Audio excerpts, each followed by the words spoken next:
Hey, Andy, can you hear me okay? Can Hi, you see me? how are you? Fine, yourself there. Great, Iron Maiden. What are you? Look at Well, you are a drummer, and we're going to go into that in a little bit, per se. that. But congratulations on getting such a heartfelt film out into the marketplace, per se. How long was it from saying, I'm going to make this film to actually finishing it? um, Somewhere between 3.5 and 4 years. Wow. Yeah. What was the hardest part? I mean, obviously, emotionally is that, but was it clearing rights to footage? Was it getting new stuff that you didn't know or have before? No, the hardest part, to be honest, was making sure that the three main themes of the film, which were life, death, and aftermath, Hmm. were weaved together in a very cohesive way, um, that were balanced and move the ultimate story forward, uh, which was a film about Adrienne. There were three parts to the film, but it wasn't 33 and a third, 33 and a third, 33 and a third. Right. So the decision, how much of this versus that, and where do the different elements of the film come in? When do we focus on the family? When do we focus on the death? When do we focus on, and how do we focus on me making my journey to the prison to meet with her killer, which is an important element of the film, but from a time standpoint, not a huge part of the film. So that was the real big challenge, and that's just launching the film in our initial edits to get us on the right track where we can stay on track and move the story forward. I think you accomplished all that. I wouldn't say happy is the word, but you're very proud of the end result. When you watch it, there's nothing you say, hey, this could have been done differently. Am I right? Well, I think that the film that I envisioned is 100% what the film that I made Hmm. is. And so from that standpoint, I've been asked if the film, making the film is cathartic or if it's healing, but it's really just more gratifying. It's gratifying to have conceptualized something and been able to fully execute. I had a great team behind me. And so that is the thing I'm most proud of, that the Adrienne, the film and the human that I wanted to put out in the world is exactly what I set out to achieve. Again, I think you did that. One of the things I didn't know before this film, she was a Long Islander. We Long Islanders, it's so weird, don't really talk about the success of other Long Islanders. Whereas if you go to a city like, say, Rockford, Illinois, everyone from Rockford's like, yep, Cheap Trick is from here. We love Cheap Trick. There isn't that pride about Long Island. Do you know how Adrienne felt about Long Island as a whole? Was it a, I'm glad I got out of there situation? Or were you eventually going to move back there one Um, I think for Adrienne, Long Island was where she grew up. It's where she had her roots. It's where her family lived, and she had it held a special place in her heart. I think, being who she was and what she wanted to create, I think she realized that Long Island was not going to help her achieve that. And that's not no slight to Long Island. It's just, it's like a lot of people who, if you want to work in finance, you day? don't work Right. in Great Neck, you work, in Manhattan. And so she pursued her dreams where they were able to be executed. I cannot say with any degree of confidence that she would have ever moved back to Long Island. I could pretty much almost guarantee that that would not have happened. But again, not because of any slight to Long Island. She had moved on with her life in a way that a lot of people do, where it's kind of hard to go back home. But as I was saying, it's sort of weird where Long Islanders don't quite embrace that hometown hero thing the way that other cities and markets do. Was there ever a posthumous reach out from, say, Nassau County, like, hey, she's one of us. We didn't know that. We're sorry. Nothing like that. No, no, and it's funny you mentioned that, because I forget who the comedian is, but this guy, somebody once talked about, like, colleges. When you go to Yale and someone says, "Where'd you go to college?" You always say, "I went to Yale," or "I went to Harvard." But if you went to community college and they say, where'd you go to school? It's like, oh, okay, so here's the thing. Like they never start off just answering the question. So I think for a lot of people, Long Island is, it's like their community college. It's where you go and you put in your time and you have, it's your base. It helps launch you. But there's a lot of things out in the world that, people want to achieve, and you have to just go where the work is, where the vibe is, and that's what she did. Maybe it's like being in a tribute band, being from Long Island, where it's like you're making a living as a musician per se, you're making people happy, but you have to give that preface of, well, that kind of thing. So before I ask you about music and drumming in per se, you're also keeping Adrienne's memory, pushing forward and all that through your foundation. What's coming up with the foundation? Well, the foundation runs pretty consistently. We have like, at this point, I think about 13 partners, academic and filmmaking institutions ranging from, Columbia University to American Film Institute, to Sundance, to Tribeca, et cetera. And so each year we give out, a fairly consistent number of grants. The big thing that occurred for us in the last couple of years is that we sort of opened up our grant process to playwrights. And we started a partnership with David Schwimmer's Looking Glass in Chicago, Looking Glass Theater Company, because Adrienne started as a playwright. I won't say that she knew she started as a playwright, but that's how she wrote. Her films and the plays that she did write, were small and written more like plays than films. Serious Moonlight, which is something she was shopping at the time of her death, which I produced in 2007, literally was in the can a year after, 13 months after she died, which is kind of crazy. But, there's basically three characters, and it takes place in a house. And so she wrote that movie thinking, I will write a small story that I could find $50,000 or $100,000 to make happen. But what she really did was write a play.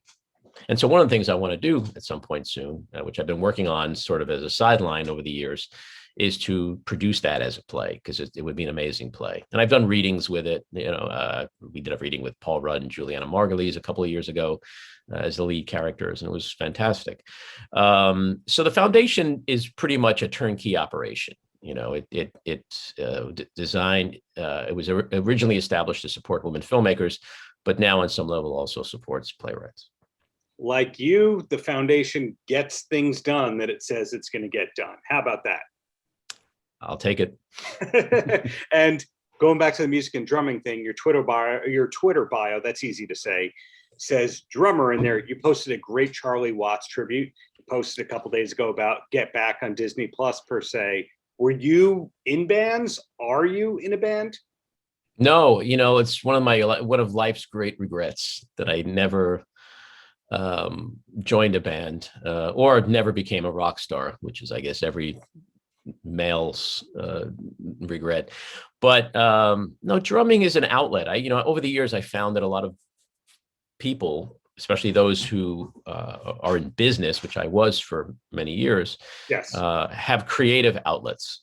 They either do improv, or they write, or they play music and an instrument, and it sort of just keeps your brain functioning and keeps you straight as a human, to just not have all of one thing in your life dominate you.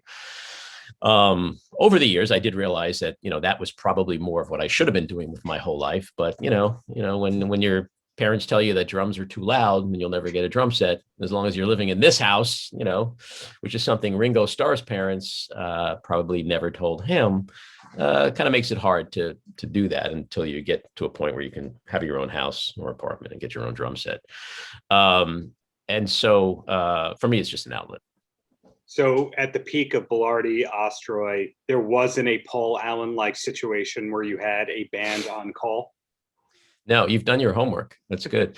No, and although since you bring it up, one of my friends who's in the movie, Brian DeLate, he's a guitarist. He has been in bands over the years. We would often hook up with clients who we just got along with as people who were musicians. And there was one famous incident down south, the state or city shall be nameless to protect the innocent. Sure. But we just blew off a meeting one day and we all went to this guy's house and just, it's to where I figured out how to play Tom Petty's American Girl on the drums, which is not an easy song to play on the drums. And we just had a blast. So yeah, I mean, you can merge, all these things, together. And that's kind of the point of, Adrienne's whole career was, and I point that out in the film is, merging her individuality as an artist with motherhood and the fears of, and that's what Waitress was really about, the film, about a woman who doesn't necessarily embrace being pregnant and motherhood the way most women might, or the way we think most women might. And I think one of the reasons why that film was so successful is because I think Adrienne tapped into something that may not have been so public, but people were feeling it. Women could watch that film and go, wait a second, I felt that way. I also admire how it was able to be adapted so uniquely into a Broadway show. And like what you were talking about before, where Adrienne didn't see herself as a playwright per se, and the posthumous work that you got out there, well, you're going to produce it that way. So it speaks to art that can be converted in an interesting way, and the smart people behind it that are able to do that. Yeah, well, when I first heard that it was going to be a musical, my heart sank because I thought, how could this possibly be a musical? Yeah. I didn't really know anything about, musicals, Broadway musicals. I didn't know anything about the theater. I knew a little about film, just being married to Adrienne and producing a film and experiencing that. But I couldn't understand how this truly poignant, heartfelt story is going to be merged with song and dance. It just didn't make any sense. But the key to it was to marry Adrienne's terrific writing and the tone she captured in the film with a musical team that could recreate that and enhance what Adrienne did and build off it. And that was Sarah Bareilles. I mean, when I heard her music, and I had heard other iterations of scores, and I've read scripts that the producer had sent me, Barry Weissler, over the years, because he worked on it. I think, hey, my goodness, we have a cat fight. Look at that. You got something extra. Hey, what's happening here? This is why I'm not a cat person, even though I have cats. They choose the worst moments to do all their cat business. And so teams had come and gone, composers, book writers, and Barry had said, I'm not going to make this show unless I can do it the right way.